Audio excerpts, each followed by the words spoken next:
Hello दोस्तों, तो आज आप बनावीशू पालक नमकीन। तो पालक ने एक आपणे जेम के पूड़ी बनावीए छे ने गुजरातीनी अंदर एवी रीते पालक नमकीन आपणे बनावीशू। तो तमे जोई शको छो मैं 300 ग्राम जेवी पालक ने धोईने कट करी अने लई लीधी छे। हवे एने आपणे एक वासणमां लईशुं अने एनी अंदर आपणे 1 चमची जेवुं मीठुं नाखी दईशुं अने मीठुं नाखी अने साइड पर आपणे एने मूकी दईशुं। तो तमे जोई शको छो आपणे एने थोड़ुं मिक्स करी लईशुं जेथी पालक आपणी सॉफ्ट थई जाय। एने पीसवानी जरूर नथी, आपणे आ रीते आखी ज राखवानी, आपणे कट करेली छे ने आवी रीते ज राखवानी छे।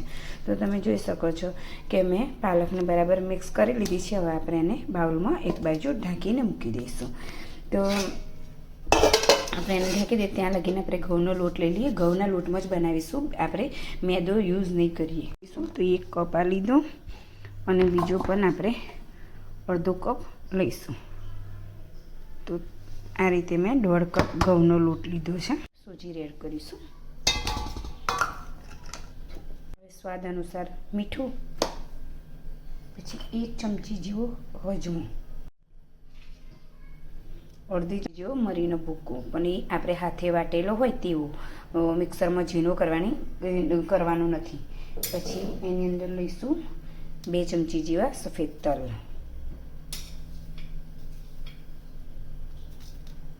તો દોસ્તો એની અંદર હવે 2 ચમચી જેવું ઘી એડ કરીશું આપણે।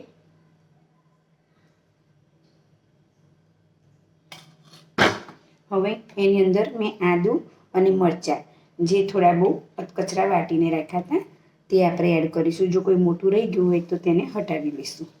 તો તમે જોઈ શકો છો આ પણ આપણે એડ કરીશું અંદર। મસાલા થોડા વધારે જ કરીશું કે જેથી આપણને સરસ રીતે એનો તીખા પણ મહેસૂસ થાય। થોડી હળદર, થોડું લાલ મરચું અને 2 ચૂટકી જેવી હિંગ।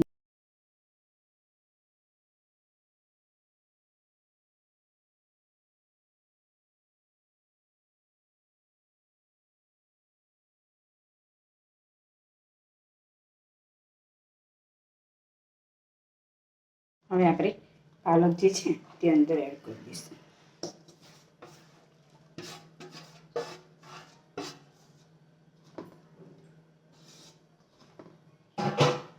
પાલક આપણે પીસીને નથી લીધી ને એટલે હાથને ને બધાને ચીપકી જાય છે, એટલે પણ આપણે આ જ રીતે લેવાની છે કે જે આપણે પૂરી હોય કે જે નમકીન આપણે બનાવવાના છે, જે ખાતા હોય ને તો તે એકદમ એની અંદર આખી આવે ને મોઢામાં, તો એનાથી બહુ સરસ એવો ટેસ્ટ લાગે છે। એટલા માટે તો તમે જોઈ શકો છો આ રીતે આપણે એને લોટ બાંધી લઈશું। અત્યારે પાણીનો ઉપયોગ નહીં કરીએ, એનું કારણ છે કે પાલકની અંદર મોઇશ્ચર હોય છે, એટલે એનાથી લોટ અડધો એવો આપણો ખસો બંધાઈ જશે। હવે આપણે થોડું પાણી લઈશું અને આ રીતે સખ્ત લોટ, એકદમ ટાઈટ જ લોટ બાંધવાનો છે, ઢીલો લોટ નથી બાંધવાનો આપણે।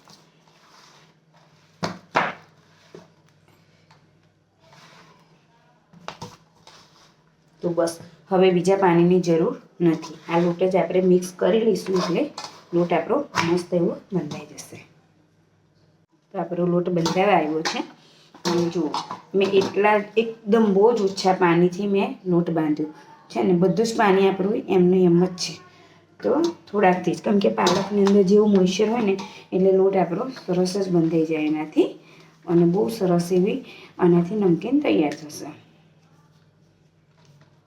તો આપણે બજારમાં મળતી હોય તો આપણે લેવા જઈએ ને તો 100 ગ્રામ લેવા જઈએ ને તો પણ બહુ જ મોંઘી મળે છે। અત્યારે તો પહેલાં તો 70 રૂપિયા જેવો કંઈક ભાવ હતો, 250 ગ્રામ કે એવું કંઈક। અત્યારનું તો ખબર નથી મને, પણ અત્યારે બજારમાં તો ઘણું બધું આપણને લેવા જઈએ તો તીખા નાસ્તા હોય, મીઠા નાસ્તા હોય, ગમે નાસ્તો તો બહાર આપણે લેવા જઈએ તો આપણને ઘણો મોંઘો પડતો હોય ને આવે તો થોડોક જ વજનમાં। તો આપણે આ રીતે લોટને તૈયાર કરી લીધો। આપણે 2 ચમચી જેવો કોર્નફ્લોર લઈશું, જેથી આપણે એને મઠરી જે બનાવવાના છે એની અંદર સાટો બનાવવા માટે 2 ચમચી ઘી નાખીશું અંદર। હવે આપણે એને મિક્સ કરી લઈશું। તમે જોઈ શકો છો મેં એને બરાબર હલાવી એકદમ સરસ રીતે સાટો તૈયાર કરી લીધો છે। તો આ રીતે તમે પણ કરશો કે જેથી આપણે એક પરત એની મઠરીની અલગ થઈ જાય।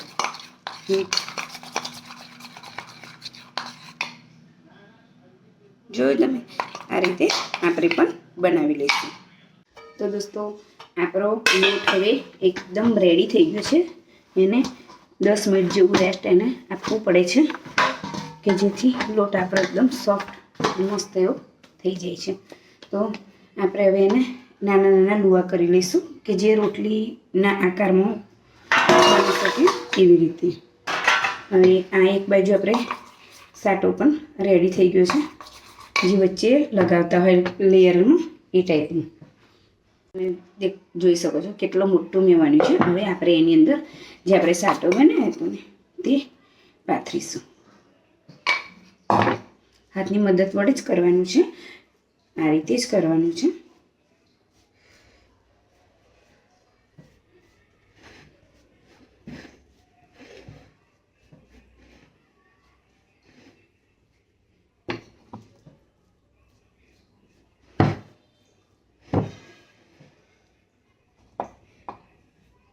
હવે પથરાઈ ગયો આ રીતે, એટલે એના પર લોટ વેરીશું આપણે. બરાબર. પછી આ રીતે આપણે એને મોડી લઈશું. બીજી બાજુથી પણ આ રીતે હું તમને બતાવું છું પછી આગળ વિડીયોમાં.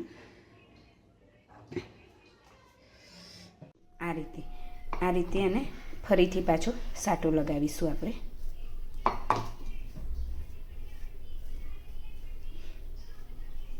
ફરીથી આપણે એને લોટ વેરીશું. હવે આ જે છે એ હું આ રીતે અંદર મોડી લઈશું આપણે, અને આ ભાગ આ રીતે. તો તમે જોઈ શકો છો દોસ્તો કે આપણો સ્ક્વેર શેપમાં સરસ એવો લુઓ જે આપણે વણી હતી રોટલી તે સ્ક્વેર શેપમાં થઈ ગઈ. હવે આપણે એને ફરી વણીશું લોટ વેરીને.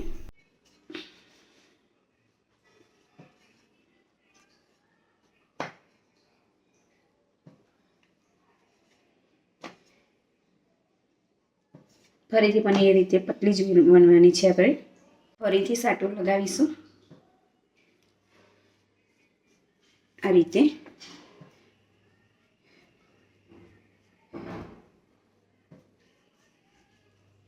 પછી ફરીથી આપણે એને લોટ વેરીશું. હવે આપણે એને આ રીતે કરી લઈશું. તો તમે જોઈ શકો છો આ ટાઈપમાં મેં એને ભેગી કરી લીધી. હવે ફરીથી આપણે એને પતલી વણીશું કે જેથી આપણે નમકીન આપણને કટ કરવામાં ઇઝી પડે. આ રીતે મેં વણી લીધું છે. હવે આપણે એનું કટિંગ કરી લઈશું.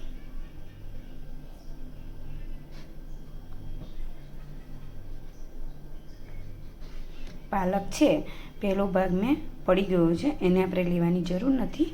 હું તમને બતાવું છું. આ રીતે આપણે કટિંગ કરી લઈશું. મેં હાથમાં મોબાઈલ પકડ્યો છે એટલે એક હાથે કટિંગ કરવાનું થોડું મને ઓકવર્ડ લાગે છે. તો તમે જોઈ શકો છો મેં આ રીતે કટિંગ કરી લીધું. ઓકે, તો આપણે આ રીતે હવે આપણે એને તળીશું ને તો એની એક એક લેયર સરસ એવી આવશે. બધી જ આપણે રેડી કરી લઈશું. તો બીજી પણ આ રીતે મેં વણી લીધી છે. પછી આ રીતે અડધી ફોલ્ડ કરી અને વણી અને પછી ફરીથી પાછું આપણે સાટા લગાવી દઈશું આ રીતે. તો એની જે કહીએ છે ને એકદમ પરત બધી જ અલગ અલગ આપણે થઈ જશે. તો હવે આપણે એને આ રીતે ફોલ્ડ કરીશું અને બીજી પણ આ રીતે. તો તમે જોઈ શકો છો કે આ રીતે મેં એને ફરી ફોલ્ડ કરી લીધી છે. હવે ફરી પાછી આપણે એને આ રીતે આપણે બધી સ્ટીક કાપી લીધી છે અને બધામાં પાલક પણ એટલી સરસ એવી દેખાઈ રહી છે. બધી સ્ટીક આપણી રેડી છે. હવે આપણે એક કઢાઈ લઈશું અને કઢાઈની અંદર આપણે ફ્રાય કરવા માટે તેલ લઈશું. તો આ તેલ ગંદુ નથી. સવારે મેં એની અંદર પૂરી ફ્રાય કરી હતી ને તો તે જ તેલ છે એટલે મેં એને વાપરવામાં લઈ લીધું છે. યુઝ થઈ જાય. એકવાર તળેલું તેલ તો આપણે ખાઈ શકીએ. વારે વાર તળેલું તેલ ભેગું કરતા હોય તો તે ના ખવાય, તેનાથી આપણને નુકસાન થાય છે. દોસ્તો આપણું તેલ રેડી છે. હવે આપણે એક એક સ્ટ્રીપ બધી અંદર એડ કરી દઈશું અને ફ્રાય કરી લઈશું. તો તમે જોઈ શકો છો આ રીતે ધીરા તાપે બધી સ્ટ્રીક આપણે ફ્રાય કરવાની છે, જેથી આપણે જોઈએ કે આપણું નમકીન કેવી રીતે બન્યું છે, નાસ્તો આપણો કેવો રેડી થયો છે તે પછી હું આગળ વિડીયોમાં તમને બતાવું. ત્યારે એને ફેરવવાના નથી, જ્યારે બબલ્સ એકદમ બેસી જશે ને ત્યારે જ આપણે એને ફેરવીશું. પછી એકદમ અંદર સુધીને સરસ એવું ફ્રાય થઈ જવું જોઈએ, જેથી આપણે તળ્યા પછી જે આપણે બહાર ખાઈએ તો એકદમ ક્રન્ચી આવું અવાજ આવે ને એ ટાઈપનું. તો દોસ્તો જો બબલ્સ બેસવા માંડ્યા તમને હું બતાવું સાઈડમાંથી. જો આની પરત કેટલી સરસ એવી અલગ અલગ દેખાય છે. તો હવે આપણે એને થોડા આમ તેમ ફેરવી લઈશું.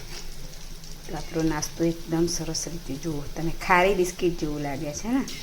તો આ રીતે આપણે બધી જ ફ્રાય કરીશું. તો તમે એકદમ નજીકથી બતાવું જુઓ,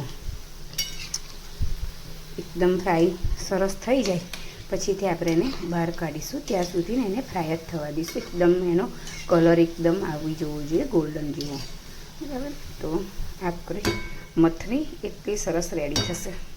જુઓ એનો કલર એટલો સરસ આવવા લાગ્યો છે. અને અત્યારે છે ને આપણે એને એકદમ બિલકુલ ધીરા તાપે જ એને ફ્રાય કરવાની છે, તો જ આપણને ક્રંચ એ લાગશે.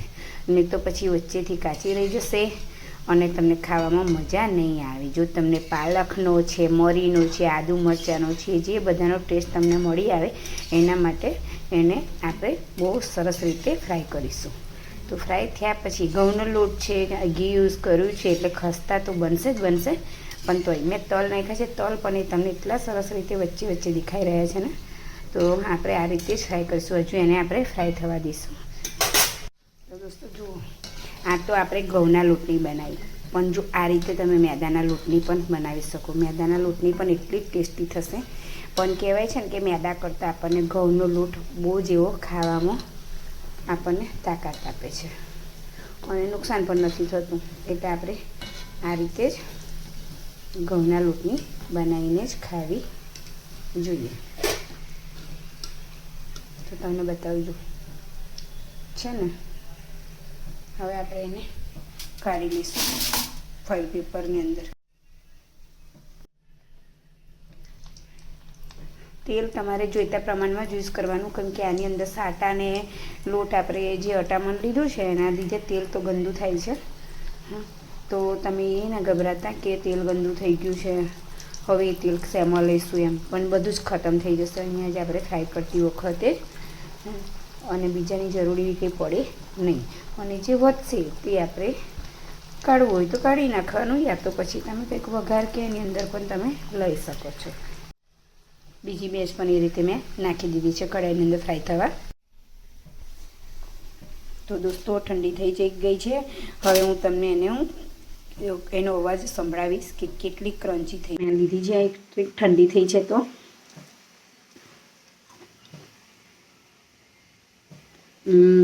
મસ્ત.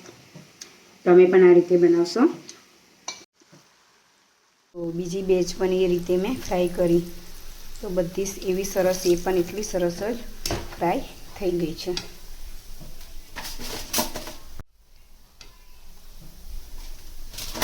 દોસ્તો હું આમાંથી મારા હસબન્ડને આપીશ એમને ખાવા માટે. મને ખબર છે મારા હસબન્ડને આ બધું પસંદ નથી, છતાં બી નમકીન વસ્તુ એમને ઓછી પસંદ છે, મીઠી વસ્તુ એમને વધારે ભાવે છે. પણ દોસ્તો એમને પ્રોબ્લેમ છે, વચ્ચે વિડીયો બનાવવાનું મેં બંધ કરી દીધું. એનું કારણ છે કે મારા હસબન્ડના પગમાં જે ઘૂંટણ આવે એની અંદર ઢાંકણી ભાગી ગઈ, તો એનું ઓપરેશન થયું છે. એટલા માટે હવે એમના માટે હું લઈ જાઉં છું. તો એ શું કરે છે રિએક્ટ તે જોવા માટે હું એમને બતાવું છું કે લો ખાઓ, પછીથી જોઈએ.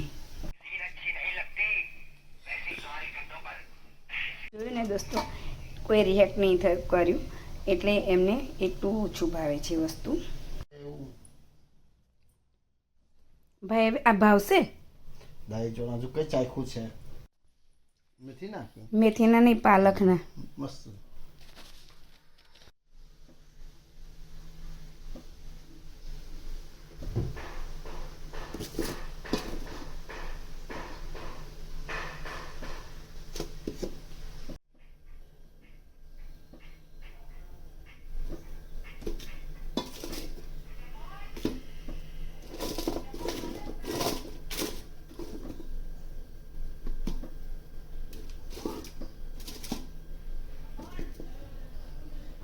દોસ્તો આપણી પાલક મઠડી રેડી છે.